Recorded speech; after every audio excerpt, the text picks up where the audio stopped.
사랑하는 가족 여러분, 하나님께서 우리에게 아버지의 자녀로서 어떻게 살아야 될지 알려주신 이 말씀의 책, 레위기 두 번째 시간입니다. 총 27장 중에 스토리, 이야기는 딱 두 번, 10장 한 번, 24장 한 번, 나머지는 죄다, 법에 대한 건데요. 딱딱할 수 있는 이 법을 우리가 꼭 배워야 되고 알아야 되는 이유를 우리가 지난주에 함께 나눴었죠. 대한민국도 헌법에 의하여서 모든 일들을 치리해 나아갑니다. 1조 1항, 대한민국은 민주공화국이다. 그래서 모든 국민이 함께 운영해 나아갈 수 있죠. 우리도 이제 하나님의 백성 되었습니다. 그렇다면 우리가 어떻게 나아가야 될까요? 그럼요, 하나님의 법대로 나아가야겠죠. 아버지의 방법대로 하나님을 만나야 되고, 하나님이 기뻐하시는 방법대로 나 자신을 보살펴야 하고, 하나님이 기뻐하시는 마음대로 그 법에 따라서 우리 이웃과의 관계를 맺어야겠죠.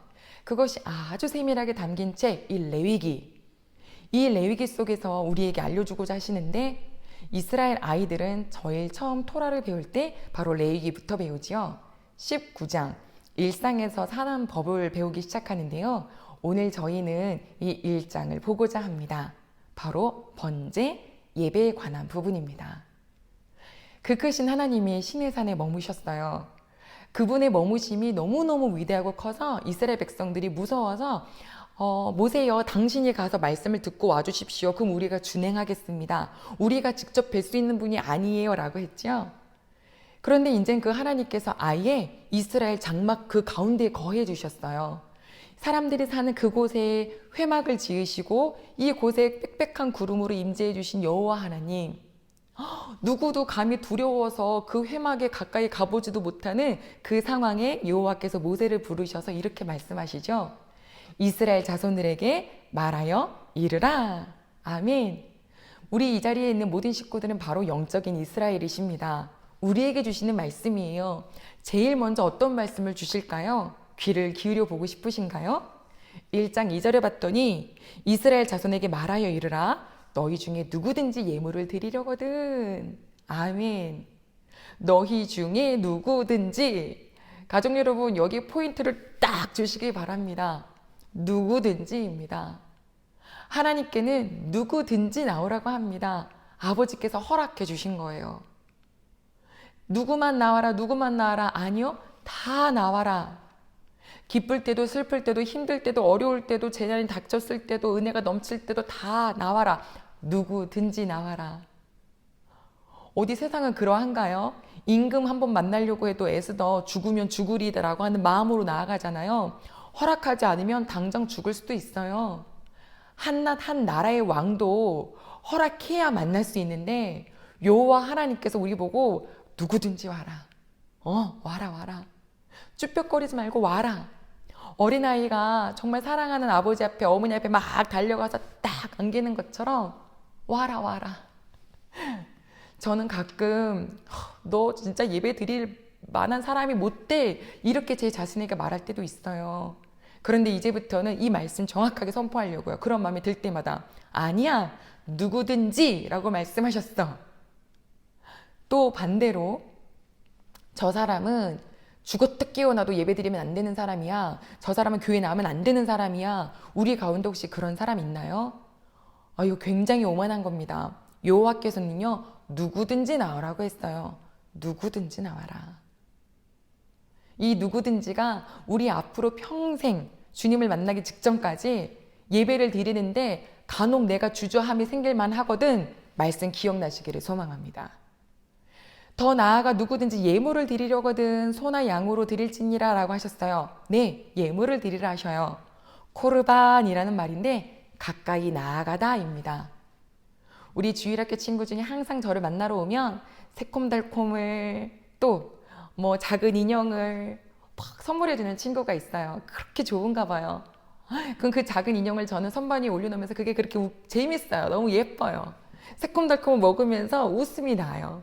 그냥 이렇게 가까이 가는 그런 과정에 필요한 것이 바로 예물이더라고요. 그런데 하나님께서 정해주셨네요. 소, 양, 염소, 또 비둘기, 곡식. 왜 하나님이 이렇게 딱 정해주셨을까 살펴봤더니 이 모든 종류들은 다 우리의 일상 속에서 접할 수 있는 것들이었어요. 맞죠? 만약 하나님께서 굉장히 진귀한 거, 희귀한 거, 예, 아주 유니크한 거, 그런 거 갖고 와라 그러시면 정말 예물 드릴 수 있는 사람이 거의 없을 거고요. 재력이 있는 사람이나 힘 좀 있는 사람이나 과시할 수 있는 것이 바로 예배가 될 수도 있었겠죠. 하지만 우리 하나님 그렇지 않아요. 예레미야 6장에 봤더니 하나님께서 이스라엘 백성들에게 선한 길로 가라 그랬더니 그들이 안 가요. 선지자를 통해서 내가 한 말을 들어라 그랬더니 싫어요, 안 들어요 이러는 거죠. 그래 놓고서 하나님께 제사는 또 드려요. 뭘 가지고 와서요? 향품. 시바라는 나라에서의 향품을 가지고 와서 하나님께 드리는데 귀하고 값진 거라고 생각했겠죠? 안 받으시겠대요. 하나님께서는 그런 거 말고 내가 말했던 그 소, 양, 염소, 비둘기, 곡식. 그런데 왜 이렇게 다 다를까요? 그건 바로 예배를 드릴 수 있는 자의 형편에 따라서 선택할 수 있도록 해주셨더라고요. 부자는 소 드릴 수 있어요. 하지만 가난한 자는 비둘기를 드리면 돼요. 이거 굉장히 감사한 은혜예요. 우리 인간의 눈으로 봤을 땐 소가 크죠. 비둘기 너무 부잘것 없죠. 그런데 하나님께서 뭐라 그러냐면 소를 드린 제사도 9절에 봤더니 향기로운 냄새니라 이러셨고요. 양이나 염소를 드린 자에게도 여호와께 향기로운 냄새니라 이러셨고, 비둘기를 드린 그 번제에도 여호와께 향기로운 냄새니라 라고 하셨어요. 즉 크기, 종류 중요하지 않다 이거예요. 그것을 가져온 자의 마음을 보셨기 때문에 향기롭다 하셨어요. 우리가 사람의 눈치를 보느라면 이럴 수 있어요. 나 비둘기밖에 못 드리는데 암만 그래도 그렇지 양이라도 드려야지. 빚내서 양을 사요? 양을 드릴 수 있는 존재인데 맨날 넌 양이냐? 안 돼. 빚을 내가지고 막 소를 드려요? 아버지가 좋아하실까요? 부모님의 입장을 생각하시면 되죠. 부모님이 있어요. 자녀가 좀 요즘 형편이 어려워요. 내가 그걸 알아요. 그런데 그가 빚을 내서 막 소고기 막 이것저것 사갖고 와요. 그럼 그게 맛있게 넘어가시겠어요? 그냥 나한테 오는데, 부모님한테 오는데 군고구마 엄마 아빠 좋아한다고 그거 3,000원짜리 막 비닐봉지에 사가지고 막 오는데 그것만으로도 너무 기뻐해서 오는 그 자녀가 기쁘지 않으시겠어요? 절대 아버지 앞에 빚내지 마세요. 빚내서 헌금하지 마세요. 하나님 돈 필요하신 분 아니에요. 절대 아니에요. 때로는 우리가 조금 크게 드리고 싶을 때가 있어요. 마음이 오는 때가 있죠. 그때는 반드시 하나님께서 주고 싶으셔서, 뭔가를 더 주고 싶으셔서 받으시겠다라는 사인일 때가 있더라고요. 그런 특별한 경우를 제외하고는 형편껏입니다. 형편껏. 그리고 그 모든 재물을 하나님은 똑같이 흠양하신대요. 저는 이 말씀에 우리 귀한 식구들이 예물을 드리는, 예배를 드리러 오는 자유함을 누리셨으면 좋겠어요. 혹시 반대로 부자여서 소를 드릴 수 있는데 아깝다고 양 드리는 분이 있을까요? 양 드릴 만한 분인데 아깝다고 비둘기 드리는 분이 있을까요? 그럼 그 또한 하나님께서는 그 마음을 이미 보시겠죠. 아, 형편껏이구나. 내가 하나님께 나아가는 거, 가까이 갈 때 내가 드리는 거는 내가 드릴 수 있는 만한 걸 드리면 되는 거구나. 사람 눈치 보는 거 아니구나. 아멘. 자, 이제 그러면 재물을 가지고 한번 제사를 드리러 가볼까요? 한 사람이 하나님께 너무 예배를 드리고 싶어요. 지금까지 봐둔 게 있어요. 송아지를 봤더니 애가 괜찮아요. 흠이 없어요. 데리고 올라갑니다. 성소 앞에 갔더니 벌써 수많은 사람들이 이런저런 제목을 가지고 제사를 드리러 와 있어요. 그래서 자기 차례를 기다립니다. 이 사람을 담당할 제사장이 왔네요. 그 제사장도 이렇게 상태를 살펴봤어요. 깨끗해요. 자, 이제 제사를 드립시다. 이제 누가 움직일까요? 제사장님, 제가 예물 갖고 왔으니까 이제 알아서 해주세요. 자, 이제 여기서 저는 이렇게 구경할게요. 이렇게. 그거일까요? 아니더라고요. 예배자가 하는 일이 얼마나 많냐면, 일단 머리에 안수를 해요. 그 짐승의 머리에 안수를 하는데, 이게 사마크라는 히브리어로 꾹 누르다라는 뜻이 있어요. 하나님, 제가 이 제사를 이런 마음으로 드려요. 이런 마음으로 아버지 앞에 드립니다. 제가 이렇게 더러운데 저를 아버지 받아주셔서 감사합니다 하는 여러 가지 기도의 마음을 딱 넣겠죠. 자, 그 다음 칼을 들고 이 짐승의 목에 급소를 딱 찌릅니다. 빨리 죽을 수 있도록요. 고통스럽지 않게. 그리고 그가 죽고 나면, 그 짐승이 죽고 나면 가죽을 벗겨내야 돼요. 그 가죽은 제사장의 것입니다. 따로 드려야 돼요. 그리고 가죽 벗긴 그 짐승을 다 조각조각 잘라내요. 잘라내면서 내장 따로 빼고 정강이 따로 빼서 이건 또 물로 씻어요. 내 속에 이 더러운 거, 이 내장을 씻으면서 내 속에 있는 더러운 마음을 아버지 씻어 주시옵소서 하는 마음 들겠죠? 정강이 다리잖아요. 씻으면서 하나님, 제가 사는 모든 행동이 하나님 보시기에 정말로 더러운 거 너무 많았죠. 용서해 주십시오 라고 하며 씻겠죠. 그리고 이렇게 조각낸 모든 것을 이제 제사장에게 갖다 드리면 그때 제사장은 뭐 하냐면 일단 아까 목을 찔러 죽일 때 받은 피를 가지고 제단 벽에다가 다 뿌립니다. 제단은 약간 이렇게 직사각형으로 되어 있거든요. 통을 이렇게 돼 있죠. 안에는 불이 있어요. 그리고 위에다가 나무를 올려놓고 짐승들 조각들을 이제 올려놓을 수 있도록 되어 있어요. 절대 불을 꺼트리면 안 돼요.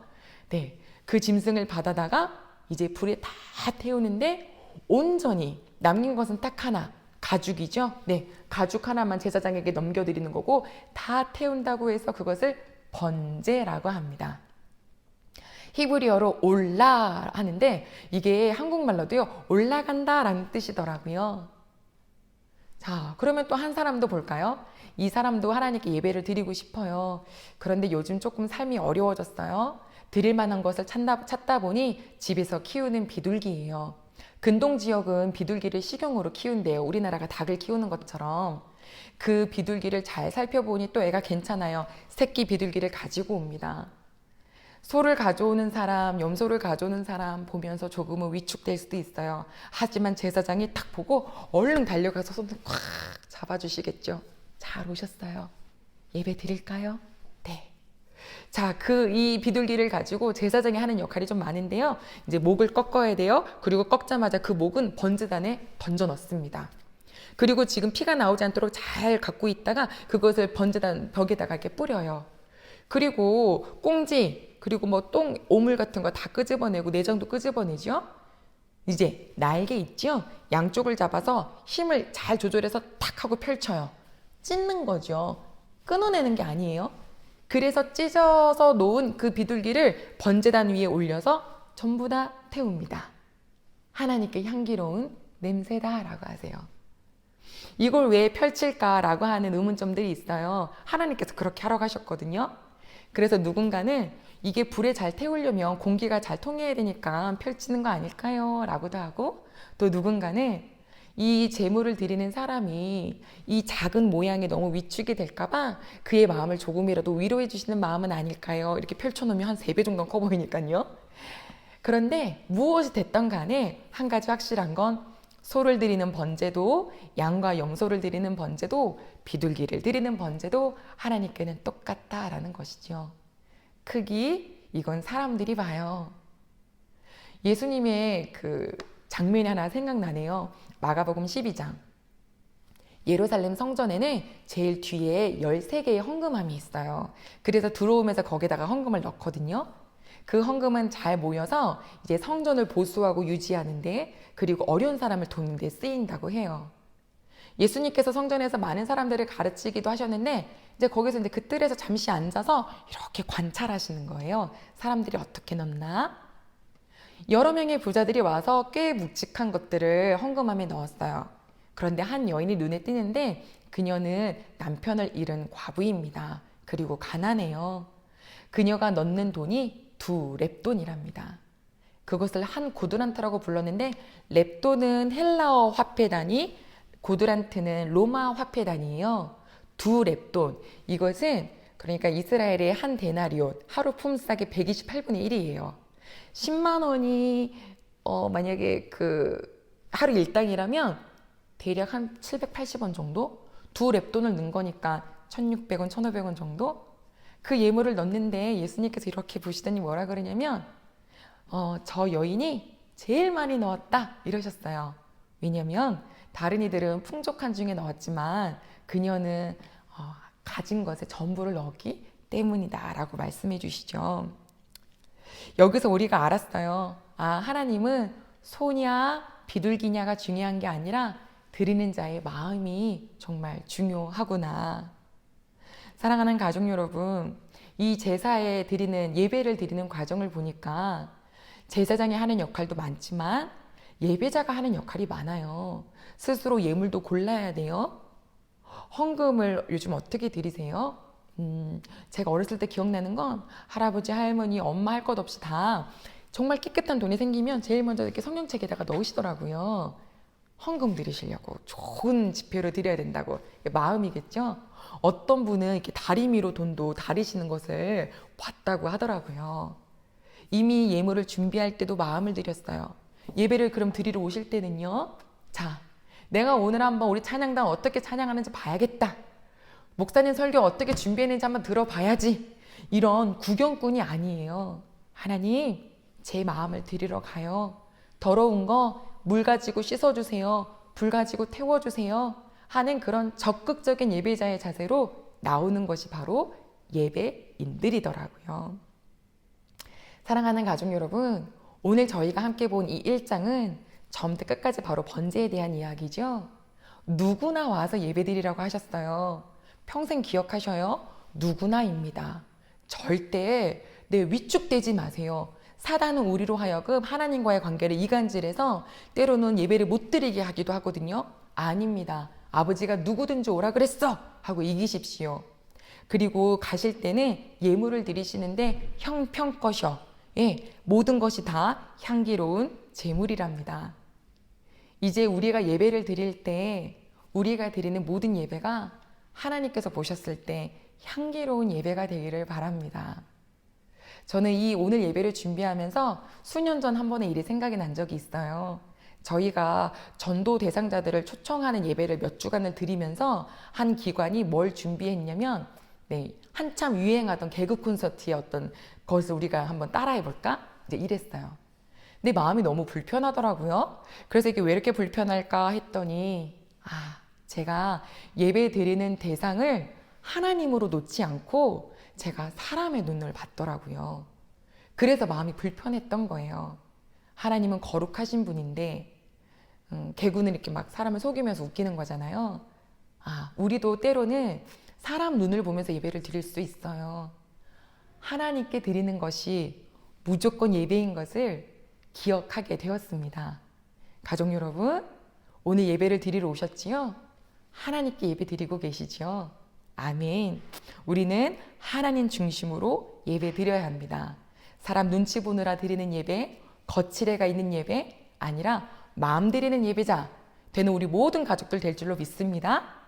기도하겠습니다. 하나님 아버지, 참으로 감사를 드립니다. 우리에게 이 레위기 1장으로서 예배를 드리는 마음을 다시금 정리시켜 주셔서 감사합니다. 누구나 와라, 누구나 와라. 하나님, 우리가 혹여라도 하나님께 나아가지 못하게끔 하는 그 사단의 계략에 넘어가지 않도록 하나님 아버지 앞에 우리 모든 식구들 어느 때나 누구든지 하나님을 부르는 귀한 식구들 되도록 도와주시옵소서. 빈손 아니라 예물을 드리는데 하나님 형편껏 드리는 귀한 마음 주시옵소서. 아버지여, 예배를 구경하는 자 아니라 내가 예배자가 됨을 기억하게 주님 도와주시옵소서. 이 예배로 드리게 해주신 주님께 감사드리며 모든 식구들이 일상을 또 하나님과 함께 동행할 수 있도록 도와주세요. 예수님의 이름으로 기도드립니다. 아멘.